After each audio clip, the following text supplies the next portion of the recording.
തിരികെ എത്തിയ പ്രവാസികൾക്കായുള്ള സംരംഭം പദ്ധതികളുടെ പ്രാഥമിക ശില്പശാല പാലക്കാട് നടത്തി. പ്രവാസ ജീവിതം അവസാനിപ്പിച്ച് തിരികെ നാട്ടിലെത്തിയവർക്കായി ചെറുകിട ഇടത്തരം സംരംഭങ്ങൾ തുടങ്ങുന്നതിന് പിന്തുണ നൽകുക എന്ന ലക്ഷ്യത്തോടെ ശില്പശാല സംഘടിപ്പിച്ചത്. KSIDCയുമായി സഹകരിച്ച ഉന്നത വിദ്യാഭ്യാസ വകുപ്പിന് കീഴിലെ അസാപ് കേരള നടപ്പിലാക്കുന്നതാണ് സംരംഭം പദ്ധതി.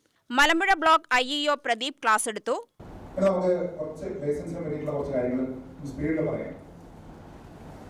നമ്മളെ എന്ത് ബിസിനസ് സ്റ്റാർട്ട് ചെയ്യുന്നുണ്ടെങ്കിൽ ഇപ്പം മാനുഫാക്ചറിങ് ആണെങ്കിലും പിന്നെ സർവീസ് ആണെങ്കിലും കച്ചവടമാണ്. ഈ 3 ബിസിനസ് സ്റ്റാർട്ട് ചെയ്യുന്ന സമയത്ത് എടുത്തിരിക്കേണ്ട ഒരു രജിസ്ട്രേഷൻ ആണ് ഉദ്യം രജിസ്ട്രേഷൻ. ഇതുണ്ടെങ്കിൽ മാത്രമേ ബാങ്ക് നിങ്ങൾക്ക് പിന്നെ MSME ആയി ബന്ധപ്പെട്ടിട്ടുള്ള എന്ത് ലോണും തരുള്ളൂ. ഒരു സംരംഭം തുടങ്ങുന്നതിന് വേണ്ടിയിട്ടുള്ള എന്ത് ലോൺ ആവശ്യമുണ്ടെങ്കിലും ഇത് ആവശ്യമാണ്.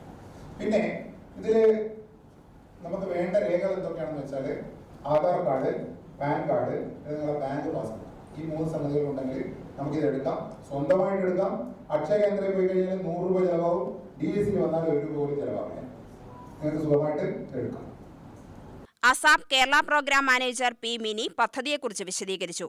വിവിധ വിഭാഗങ്ങളിലെ ഉണ്ണികൃഷ്ണൻ, താരാകലി, KA ചന്ദ്രൻ, സരിൻ ചന്ദ്രൻ വിവിധ വിഷയങ്ങളെക്കുറിച്ച് ആധികാരികമായി സംസാരിച്ചു. UTV news Palakkad.